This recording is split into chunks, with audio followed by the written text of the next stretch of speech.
¿Y si pudiéramos manipular la luz a velocidades de terabits por segundo?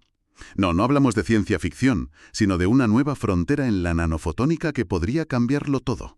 Bienvenidas y bienvenidos a un nuevo análisis en profundidad.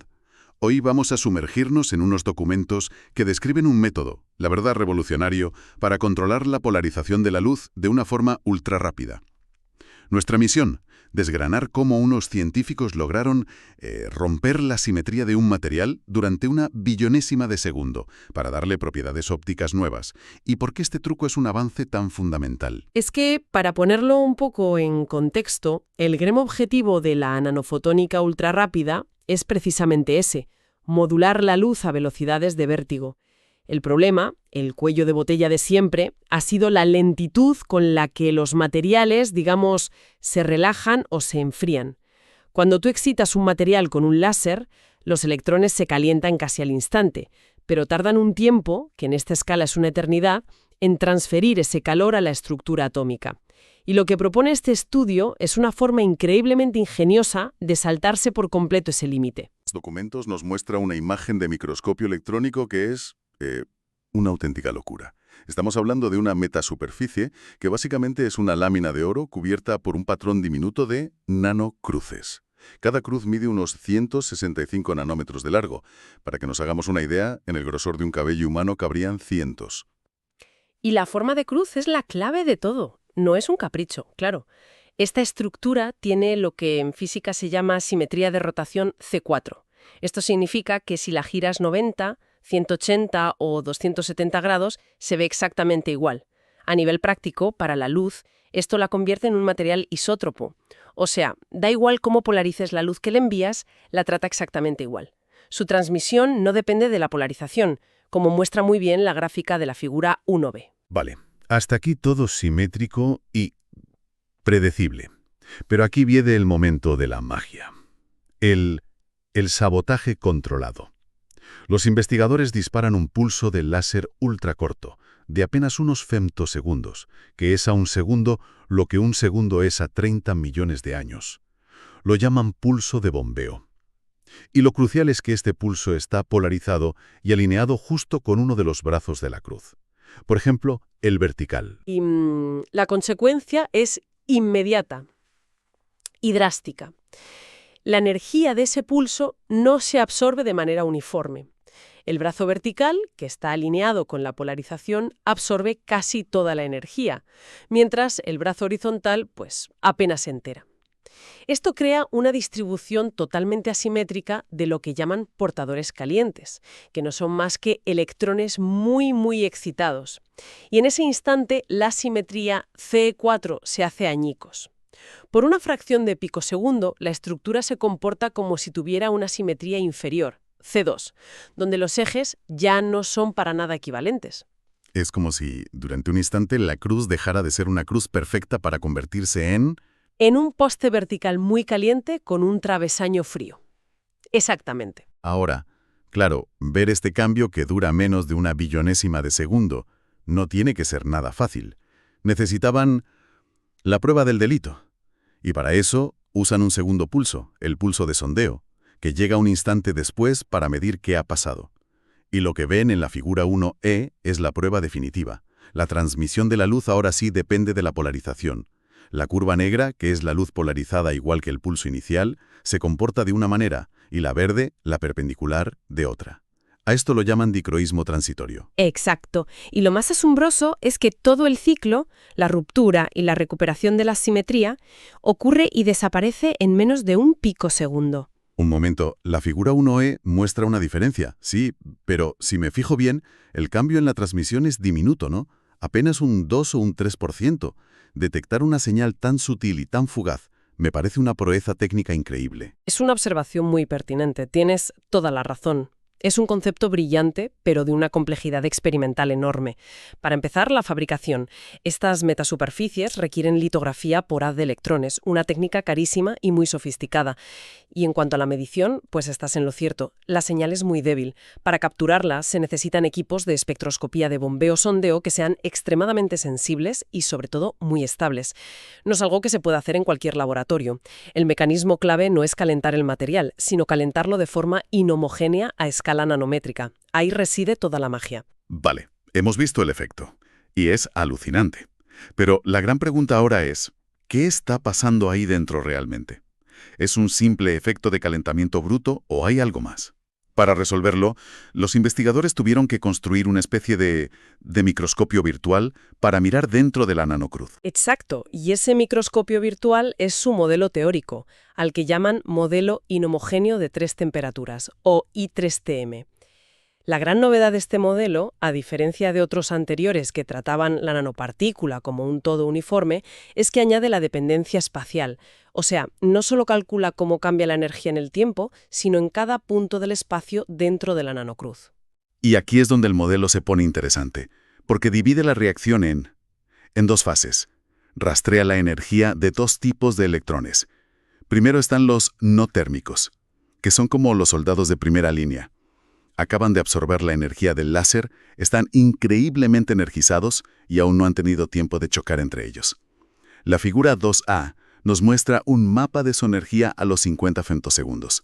Está brutalmente localizada en el brazo vertical. Y después están los electrones ya termalizados. Son los que ya han chocado entre sí, han compartido su energía y han alcanzado una especie de equilibrio.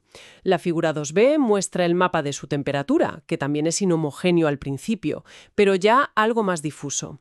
El modelo también sigue la temperatura de la red atómica, claro, pero en estas escalas de tiempo tan cortas, los átomos apenas se han movido, siguen fríos. Y aquí es donde el estudio revela su idea más potente, lo que de verdad lo diferencia. No tenemos que esperar a que el material se enfríe. La clave de la velocidad es que el propio desorden se autocorrige. La simetría se recupera cuando los electrones se redistribuyen por toda la cruz, como si se esparcieran para equilibrarse. Es un proceso de difusión que homogeniza la temperatura de los electrones. Perdona que te interrumpa, pero es que este punto es absolutamente clave. Exactamente. Como se ve en los mapas de la figura 2, a los 900 femtosegundos, la distribución de energía ya es casi uniforme en toda la cruz. Este proceso de difusión ocurre en cientos de femtosegundos y es muchísimo más rápido que el enfriamiento de la red atómica, que tarda varios picosegundos. Por eso el efecto no está limitado por la lenta disipación de calor. El interruptor no es el calor, es la distribución de los electrones. O sea que la simetría se arregla sola, desde dentro, mucho antes de que la cruz se enfríe. Es una idea brillante. Ahora bien, el documento conecta toda esta dinámica de electrones con un cambio en una propiedad óptica del oro llamada permitividad. ¿Podemos traducir eso? La permitividad, para que nos hagamos una idea, es como la resistencia que un material opone a ser atravesado por un campo eléctrico, como el de la luz. Si cambias la permitividad de forma asimétrica, es como si de repente la luz encontrara más baches en una dirección que en otra, y su comportamiento, su transmisión, cambia. El dicroísmo, que miden en el laboratorio, no es más que la manifestación visible de cómo esa permitividad se ha vuelto asimétrica por un instante. Todo esto suena genial en una simulación, pero a mí siempre me queda la duda.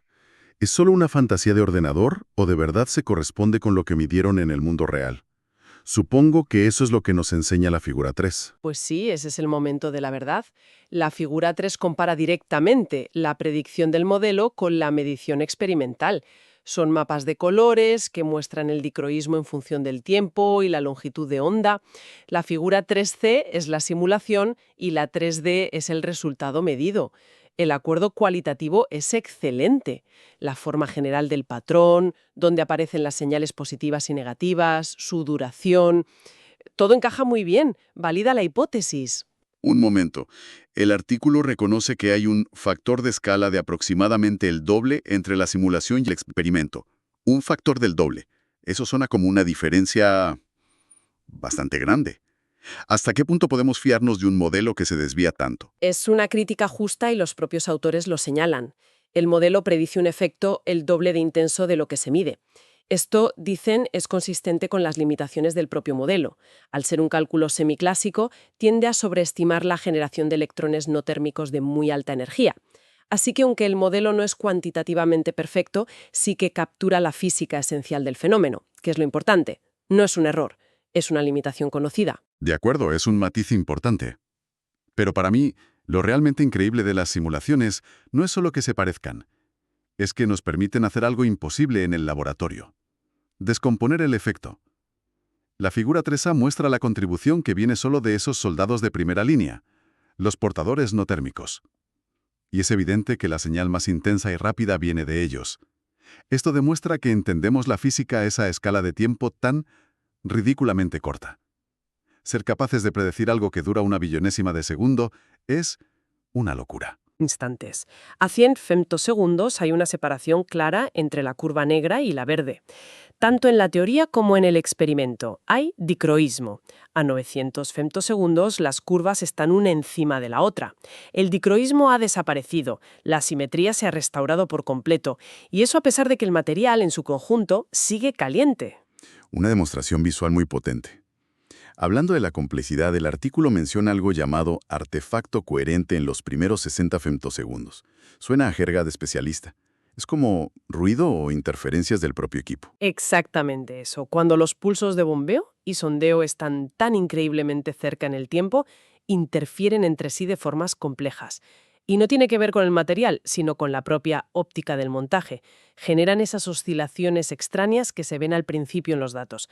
No invalidan los resultados, pero es un recordatorio de lo difícil que es hacer mediciones limpias en el filo del tiempo. Bien, creo que hemos profundizado bastante. Es un buen momento para recapitular y poner las ideas en orden. ¿Cuáles son los puntos clave que nos llevamos? Para mí, el primero es claro. Es posible usar la luz para romper la simetría de un material de forma controlada y, sobre todo, reversible. Y no solo romperla, sino hacerlo bajo demanda, creando una respuesta óptica que depende de la polarización, el dicroísmo, en una banda ancha de longitudes de onda. O sea, no es un interruptor que funciona solo para un color de luz, sino para muchos. Tercero, y para mí el gran titular, es que el mecanismo es ultra rápido, porque no depende del enfriamiento. Se activa y desactiva en menos de un picosegundo, simplemente por la redistribución interna de los electrones. Supera los límites de velocidad tradicionales.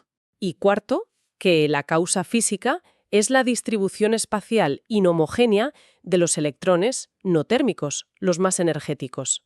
Demuestra que en la nanoescala, el dónde depositas la energía es tan importante como el cuánta, un detalle que hasta ahora, se había ignorado en muchos modelos. Vale, la ciencia es fascinante.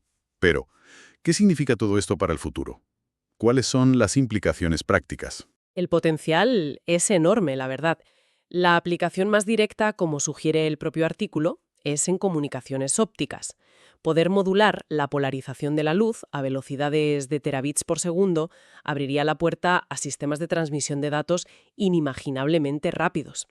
También podría tener aplicaciones en fotocatálisis para controlar reacciones químicas con una precisión temporal sin precedentes. A ver, esto suena a la típica tecnología que se anuncia a bombo y platillo y luego se queda en el laboratorio. Me cuesta imaginar que podamos fabricar kilómetros de fibra óptica o chips para móviles con estas nanocruces de oro tan delicadas.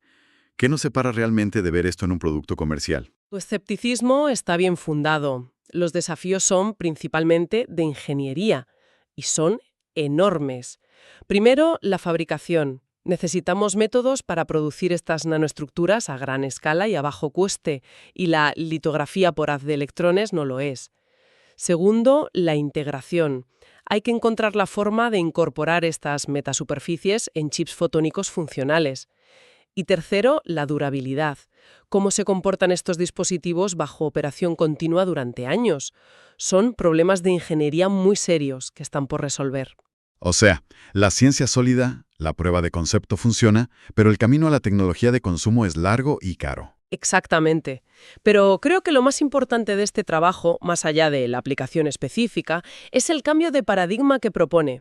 Nos enseña a usar estados de la materia que son transitorios e inhomogéneos para generar funcionalidades completamente nuevas. No se trata de cambiar el material de forma permanente, sino de pedirle que se comporte de una manera radicalmente diferente durante una fracción de segundo, aprovechando un estado de desequilibrio extremo. Esa es una forma completamente nueva de pensar en el diseño de materiales. Una idea muy potente, sin duda. Con esto, llegamos al final de nuestro análisis. Gracias por acompañarnos en esta inmersión profunda. Ha sido un placer. Y para quienes nos escuchan, dejamos una reflexión final. Hemos visto cómo romper la simetría en el espacio y el tiempo a escala nanométrica puede crear propiedades ópticas completamente nuevas. Esto nos lleva a una pregunta más amplia.